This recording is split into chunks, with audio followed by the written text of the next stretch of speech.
Welcome to the Brilliantly Resilient podcast. What's your train wreck? Everyone has one. The question is, are you going to live there or are you just visiting? Let's check in with Mary Fran and Kristen to learn how to come through not broken, but brilliant.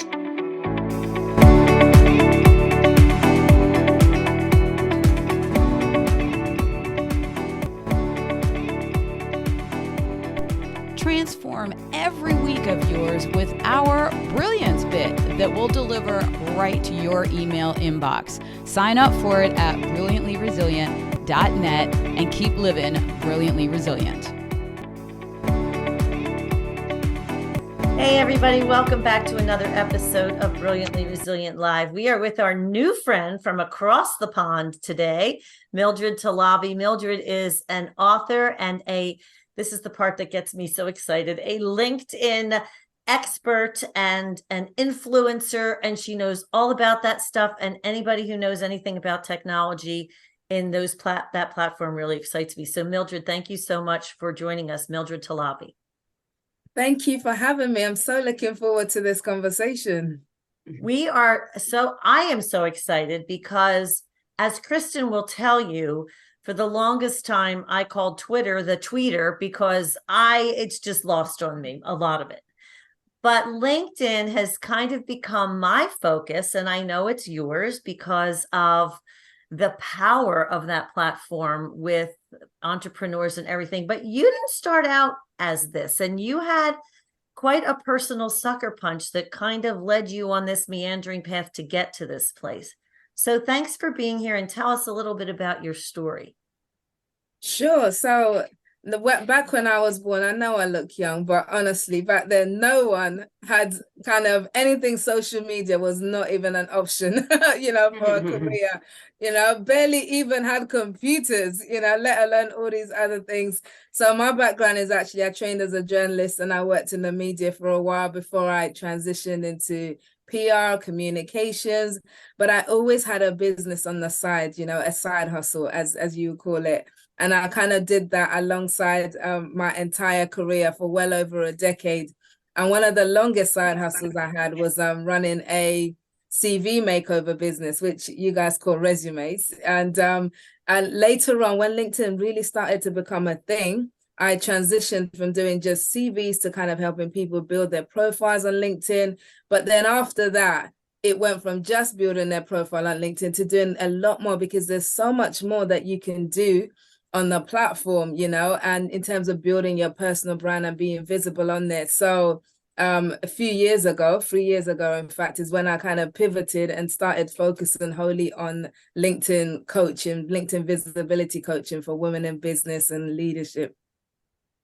I was thinking, I'm like, so many people, including Mary Fran, which she started to allude to, don't want to dive into, they don't even want to stick their toe in the water of social media. They're afraid that they're going to, look dumb or I don't know what I'm talking about. And you just dove in and said, I'm not only going to get to know it, I am going to harness the power and teach everybody else. But then as I'm hearing your background, I have to imagine in journalism, you've had a lot of experience with having to reset after a bunch of different things. And it can be hardcore in that profession. So I'm guessing that's where your training ground to be able to dive right in and get to know this platform and teach people. Where does that come from? Like, how did you get involved in journalism in the first place, knowing that you go into that? I have a son. This is why I'm really asking about this. My middle son wants to go into broadcast journalism. And I'm like, he's kind of a tough guy, but there's also a very sensitive side to him. And I'm a little nervous about him getting into that. What made you decide that was part of your brilliance in your journey? It's really funny you mentioned about your son being a tough guy, because I remember one of the early advice I had when I was like, okay, I'm going into journalism. I was told that it's kind of a dog-eat-dog world. You have to be that tough. And I'm tough, but I'm not your traditional tough, as in like, it's like, you're too nice for journalism. In fact, it was kind of like the feedback that I got. But really what led me down this line is because since I was little, I was practically born with a pen in my hand, and with words. I've always loved words. At the age of 7, I had a published poetry collection, so that my parents have somewhere, but it's like I've always loved words, but I never knew that I could make a living out of it. And I'm Nigerian by background. My parents are Nigerian. So with Nigerian families, there's only a few professions that are respectable and accepted: doctors, lawyers, engineers, all of that kind of stuff. So they had the path that my parents had in mind for me was becoming a lawyer. And for a minute or two, I sort of went alongside it until I realized that, you know what, I don't want to spend my whole life studying, because you practically study a lot. As a teenager, it felt like my whole life that I would spend studying as a lawyer. And then I kind of reconnected with my first love. One thing that I always loved to do, that I still love to do, was writing. And that's what led me to thinking, what can I do with writing that would pay me, that would be a skill and a profession? And that's how journalism came into the mix. So it was like, for my parents, it was like, oh my God, you can't do this stuff. No one does journalism. That's not one of the 4 options, you know? So I had to carve a whole new path for myself in that field. And yeah, it's been great. But through those skills, I've been able to transition into other things as well along the way. You really hit on something that is near and dear to us, and it is that idea of transferable skills. And, you know, everybody doesn't know their brilliance right away. They know that they like to do certain things, and certain things kind of speak to them. But we really have found that it's when you take those transferable skills and you put them towards your passion, that's when things really start to blossom. So I'm really glad to hear you talk about that piece of it, because it's so important in building resilience to be able to rely on those things, and then to find your brilliance. But you actually had a personal challenge that really caused you to relook at things and go into this other world. And if you don't want to talk about that, that's fine. But we often find that when people are up against a challenge, that's when they are brought back to their most basic selves, and they start to rebuild their foundations based on their value system. So is that kind of what happened in your situation? Yeah, something like that. And I have no problem talking about it at all. But so coming up to 3.5 years ago now, I had an experience that is the kind that you just kind of read about. You know, maybe you watch on TV, or you think can happen to anybody else out there, wherever there is, but just never you.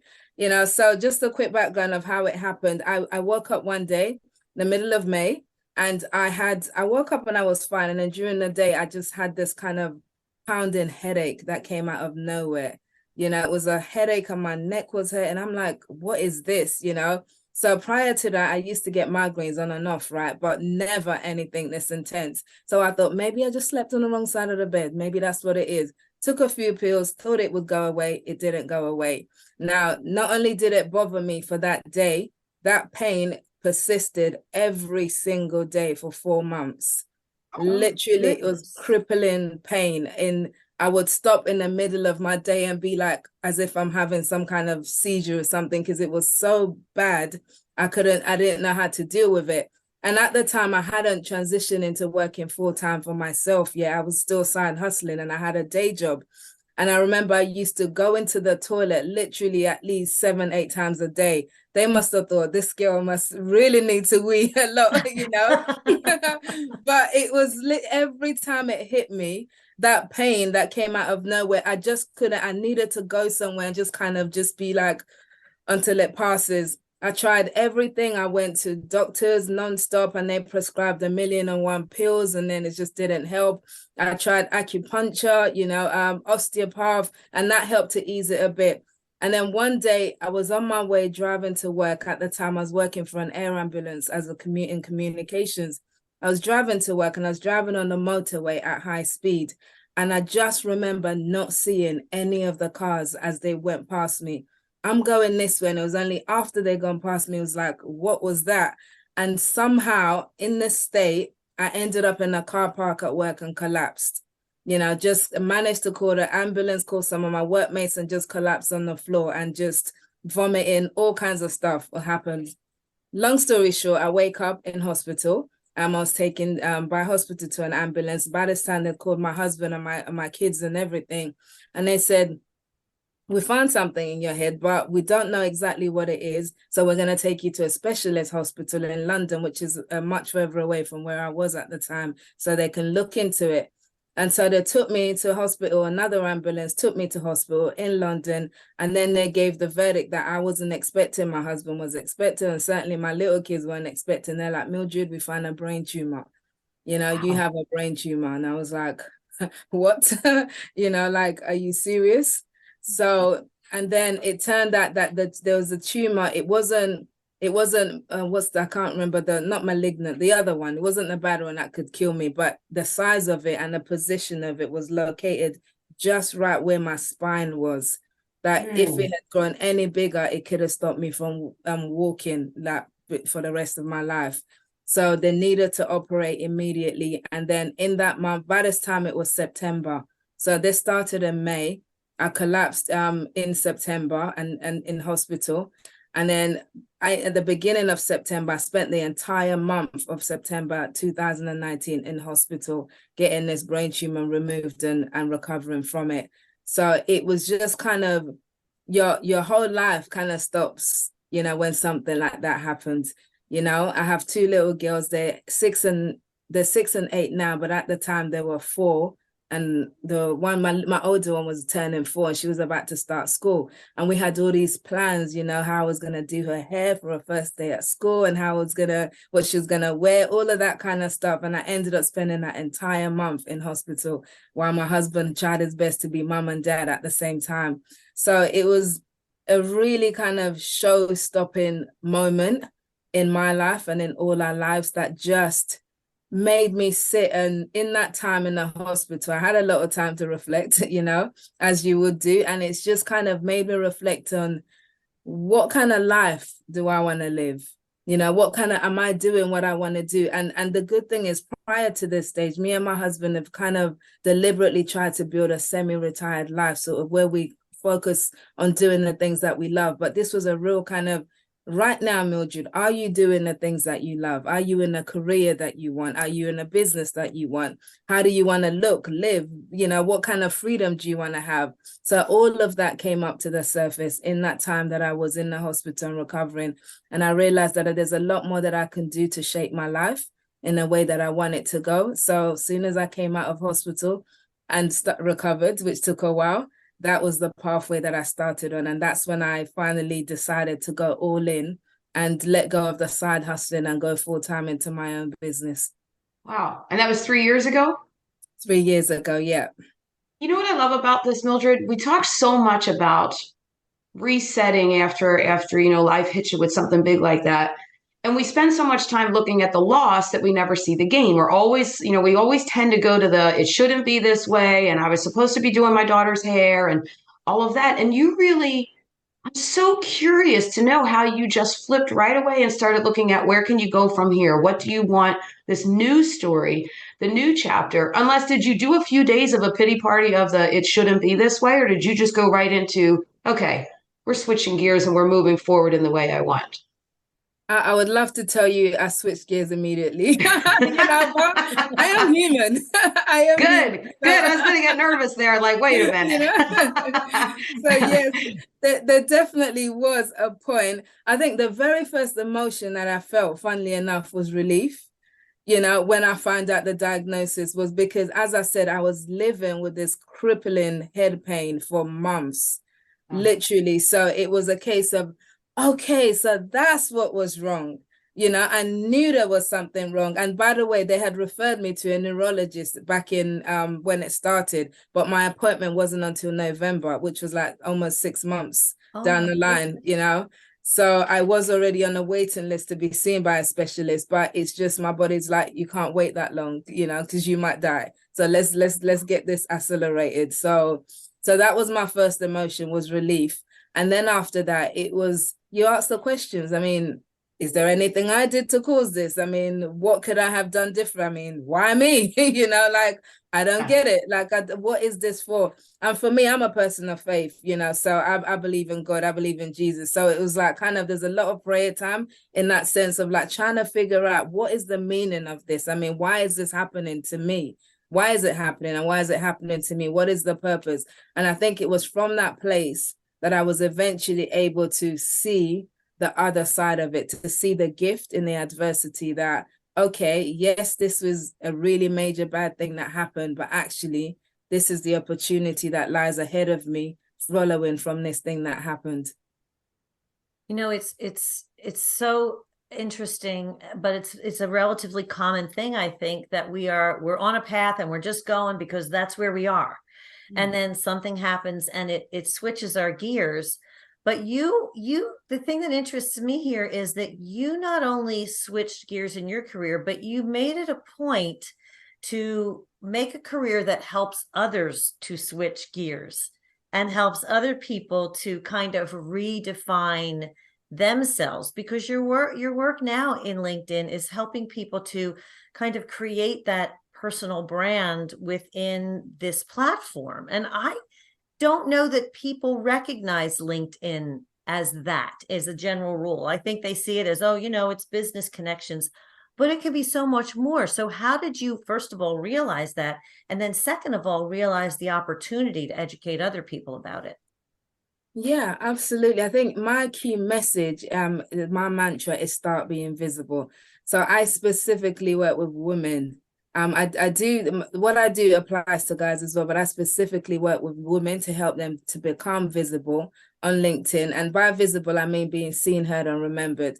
Because for a lot of us, as women especially, we kind of grow up with this whole thing of we're not supposed to be seen. We're supposed to kind of dim our light and just be the good little girl in the corner. And for a lot of us, a lot of my clients for sure, and certainly for me, I had a whole period of my life where I was afraid to use my voice. I was a shy kid, so I didn't want to be seen. That's the worst thing you could do is shine a spotlight in my direction. I wanted to hide. And that kind of went into adulthood as well. So, but in the process of it, there's so much contribution I could have made that I didn't because I was afraid to be visible. So in my own journey of going from this place of being free to be myself and discovering who I am and what that brand is, and knowing that actually I am a gift to other people in the world, just like every single one of us are. That really liberated me to start owning my light, and in so doing to help other women to do the same. So LinkedIn is definitely a platform which is I like to say to my clients, to my ladies, it's like you can create a stage for yourself on LinkedIn. You can create a platform and become center stage in your own life. And as you do, you attract your people to you. If you're in business, you attract your clients. If you're not in business and you just want to attract opportunities, you can do that. But it all starts with you being visible, with you being seen, heard, and remembered. And LinkedIn is an excellent platform to build your brand in that way that makes it possible. I love this because you're teaching women about they're in their own brilliance, right? They are working their brilliance in the world, and they can be visible and get over those old stories that all of us women used to tell ourselves about, like you're saying, being in the background, being behind the scenes. And I'm actually, Mildred, I'm watching this unfold with my daughter. I have an 18-year-old daughter who's finishing up high school. She's going into college, right? She has grown up with me being on stages and always putting myself at a table. And still, she's got this thing running in her head of in the background. The only where she comes alive, though, and takes the reins is in sports, on a basketball court, on a soccer field, lacrosse. So at first, I was trying to say to her, listen, you need to have your voice heard and you need to speak up. And then I was like, oh my gosh, let's do it through what she's already comfortable with in the sports realm. Talk to a reporter, talk to your team, be the leader, and got the coaches involved in helping her be more confident and God forbid the word assertive, right? Leaning into assertiveness and watching her grow that way. But I think that sometimes we want to compartmentalize, like we're going to grow these skills over here and not over here, but it's really coming from the place of where your brilliance is, that this all can come together. That's what I love about the work that you're doing on LinkedIn, because people are already confident and comfortable in their work. Yeah. Now let's amplify that. Yeah, absolutely. Absolutely. And I have a daughter too. I've got two daughters, but they're much younger than yours. My older one, dance is her thing, but again, she as a little kid, I could see she's got introvert tendencies like me. right? That's my natural place. I'm an introvert, but I love being on stage, which is the oxymoron of it, right? Oh. Yeah, exactly. It's just when I'm off stage, don't talk to me. Exactly. Oh my gosh, we are Yeah. sisters. I swear. We talk about a kinship. Yeah, but yeah, just like you're saying, Christine, it's like for us, me and my husband, we started to encourage her in her area of brilliance, which is dance. So her first show when she was 4, she stood on stage and almost cried, like didn't move, stage fright. Fast forward 8 years old, she's winning dance competitions. She's confident now on stage. She's still kind of getting through the whole thing, but in her area of brilliance, she can be visible and she loves it and it's easier. So yes, it's about all of us owning our area of brilliance and then using a platform like LinkedIn to shine the light, to look at me being brilliant, because there's no use to you being brilliant at home when no one can see you. You're not serving anybody there. And the world needs you to be out there being visible so we can see you, we can benefit from it, and all our lives can be transformed in the process. Oh, you are speaking our language. I mean, this is literally what we say about people's brilliance, but the challenge then becomes that people don't always have that vehicle to get that out there, and you are providing that. So, people, first of all, do you find that you have to encourage your clients to recognize their own brilliance? We find that brilliance comes easily to people, so they tend to think it's not important. Yes, it's sometimes and that's exactly it, because it comes easily. Sometimes I have to remind my clients that which you think is easy for other people is not hard. It's quite hard, so that is your area of brilliance. So it's about valuing that thing that we do so naturally well. And this is a word that a lot of women use. We add the word just at the beginning of whatever it is. Oh, I just write. Oh, I just speak. No, it's not just. It's brilliant. Everyone can't do it like you. So it's that whole thing of recognizing that it's not just something you do, it's actually a skill and a talent that is worthy of something and that can help other people.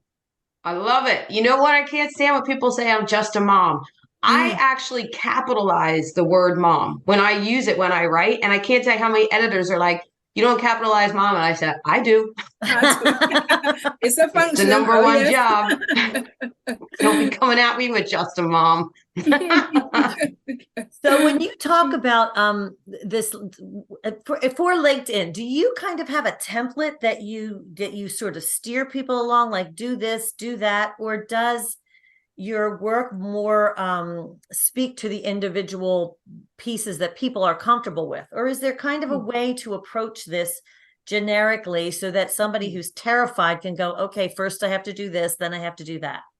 Yeah, absolutely. So I've captured that formula in my book, Start Being Visible, and I call it the PACE formula. In the book, it's called the 4 Pillars of LinkedIn Success, but I've since rebranded it to PACE formula, much more catchy. But anyway, so and that stands for, the PACE stands for, P is for profile, A is for audience, C is for content, and E is for engagement. Now, if you do all 4 of these things on LinkedIn and you do it well, you will build a really great personal brand on LinkedIn. So that's your profile, is where you really communicate your message. What do you want to be known for? How do you want to be remembered? And that happens on your profile. Audience is having a clear idea of who is my target audience, and where are they on LinkedIn, so that you can then communicate to them directly. Content is, without content, you're invisible. So content is your vehicle to be seen, to be heard, to be remembered, and also to serve, and that's how you draw people into what you do. And then lastly, engagement. LinkedIn is really about community. If you don't get that community piece, you miss like the whole window of what it's about. It's not just a boring business platform for CVs and resumes. It's that community element comes when you start engaging with people, and that's commenting on other people's stuff, liking people's stuff. And as you do that, you start to develop relationships, and which could turn into future clients or collaborations, partnerships, whatever else, or just friends. I've got some good friends that I've met on LinkedIn, especially during the pandemic, right? When people couldn't really meet in person, LinkedIn really became an avenue for a lot of people to connect, build community, build relationships, and build friendships as well. That's exactly what I was just thinking. My LinkedIn, I was already getting pretty savvy on it before COVID. And then, because out in the speaking world and stuff, and then I was like, man, I was just harnessing the power of that thing. And now we can't be in person because I was using it to start the conversations. Then, oh my goodness, then everybody was on it. And then that whole relationship building through that platform. And then I was trying to keep up with all the messages. I'm like, oh my gosh, we've gotten way too good at this. But, and so now it's the opposite. Now I'm going out in person and people are like, that's Kristen from LinkedIn, like, oh, you're real humans. But it has become, I mean, Mary Fran and I are building relationships there for this whole, the ERG groups that are out there in the world and connecting with them. And then I serve the blind community and I'm looking for partnerships and collaborators for that community. And LinkedIn is my go-to spot because that's where you see right away, like you said, with the content that people put out there, if values align, if missions align. It's really an incredible tool. Definitely agree. And it's a much underused tool as well by a lot of people. And if you look at Facebook and Instagram, and they're pretty saturated in terms of there's so many people out there, but LinkedIn has less users and less active users. So if you want to start being visible and build your brand, today is the day to start doing that before it gets to the stage where it's like, there's so many people doing it, you're not going to be noticed quite as easily anymore. So yeah, get on board today for sure. Well, and we found Kristen actually had told me about something that they just rolled out with their newsletters. LinkedIn is actively creating platforms and creating vehicles, I should say, for people to get involved, maybe in ways that they would be more comfortable, in ways that they can regularly then reach out to their people. And sometimes you get involved in these things and you're like, oh my gosh, it's just something else and I don't know when and blah, blah, blah. But I think they're making it easier for you to create content, schedule things. And as you said, and Kristen said a few minutes ago, you end up finding the people that your value system is complementary to. And that's so important, building relationships. Yes, definitely. It really is. LinkedIn are making, in fact, it was only about a year or so ago that they really introduced like creator managers and all sorts. So as a LinkedIn influencer, I still say it in speech marks because influencers got like, like TikTok, inclinations. But as an official LinkedIn top voice influencer, I have a creator manager who is part of the LinkedIn in-house team. So we meet on a fairly regular basis with a group of other creators and they let us in on the plans that they have for the platform. And they are really keen to encourage more people to become creators on LinkedIn because they're almost playing catch up in a way to all the other platforms who are far ahead when it comes to creators and how they use the platform. LinkedIn has only in the last few years realized that, okay, we want to attract more people to use this as a community space, not just a formal, stuffy job site that people think they think that it is. So yeah, it's evolved a whole lot. It's a great time to get involved on a platform for sure. But I'll tell you what, I think the big bonus to that is that they were known for so long as you are professional on here. You put out like, what is your CV? It's so professional. So the credibility there is huge. So now as I see them, and I don't know if they did this on purpose, establish that mega professional credibility. Now they're going to start catching up with some of these, between the newsletter and the video and all that. I just feel like it's a perfect time now because everybody's got that element of professionalism, but now using the other stuff that the other platforms are using to spread it far and wide. I don't know if they did it that way on purpose. I'll just act like they did and they're brilliant. And some LinkedIn love. Yes. But yeah, probably something to do with Microsoft buying them out a few years. I think that helped them to kind of get modern in some ways. Yeah, agreed. Now I have to say that the whole idea that Kristen, just that point that she made of the professionalism, that really spoke to me because I am of a certain generation. I'll just say I'm a little older than you two. I'm just going to put it that way. But, some of the casualness of the other environments didn't speak to me the way this place did, the way LinkedIn does. Okay, this is who I am. This is who I want to get across, but I do have a creative side. So to be able to now utilize that and make that part of that whole persona, I'm saying make it part of the persona, but it really comes out to showing who you really are. and to have the opportunity to do that. And I think for women, this is a great opportunity because many of us are creative and many of us have that emotional piece that prior to maybe this point in time with LinkedIn, we were afraid to show, but now they're almost encouraging it. Show who you really are. Yeah, absolutely. And when I work with my clients, that's one of the areas I always say to them, that if you're going to build a personal brand, you can't avoid the personal. You really cannot. So you can put out the professional stuff and all day, all night if you want to, but people more and more want to get to know the person behind the professional content. They want to get to know the person behind the brand. So really adding personal content, is a really good way to build that. The whole point of social selling, right, is you build this know me, like me, trust me factor. So when you add that personal content, people are getting to know you. They're not just knowing you on a professional level of this is what you do. They're now knowing what you like. They're now knowing your interest. So I remember when I first shared about my brain tumor story on LinkedIn, it took me probably about 8 months post-recovery before I felt okay to share it publicly, but there's been a lot of people who have been on that journey with me. So I talk about it maybe twice a year. I talk about the thing during the anniversary, and then when I have my checkup with my neurologist, which is every year. So I talk about that thing, and I've built a community of people who are genuinely interested, in my life as well as in the work that I do. I have friends that I've built online, based on that, because they know me as Mildred who shares LinkedIn stuff that helps them, but they also know a bit about my life, and this is what Mildred's been through. And, this is like kind of my journey sort of thing, just as I know theirs. So that helps to strengthen the bond and build trust when people know you beyond just that professional level. So that personal piece is really key to building a personal brand on LinkedIn. Oh my goodness. I love this. And I'm like holding myself back from really nerding out into LinkedIn and keeping this brilliantly resilient. But let's let everybody know where the title of the book again and how to get to you on LinkedIn and anywhere else that we can connect with you to learn more about, because I want our listeners to really reach out and learn about sharing their brilliance with the world. Yeah, sure. So my book is called Start Being Visible. So it's a mandate. It's an order. Start today. Order it now. Yes, that's it. Start Being Visible. You can find it on Amazon, or you can also find it on my website, startbeinvisible.com.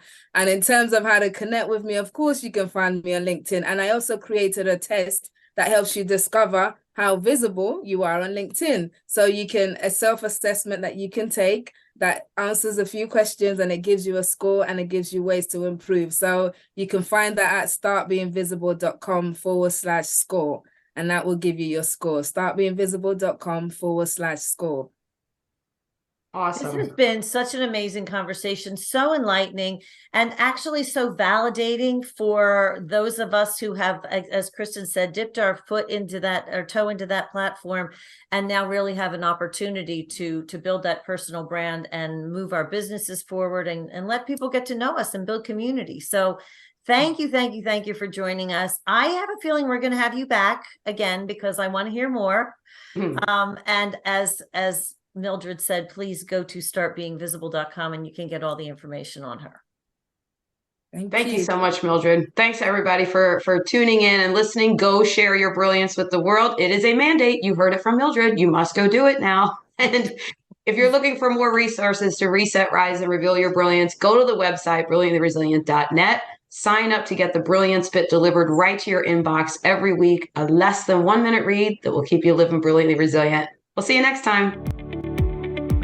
Thanks for tuning in to the Brilliantly Resilient podcast. Join our Facebook group and follow us on YouTube to be inspired with tools to reset, rise, and reveal your brilliance.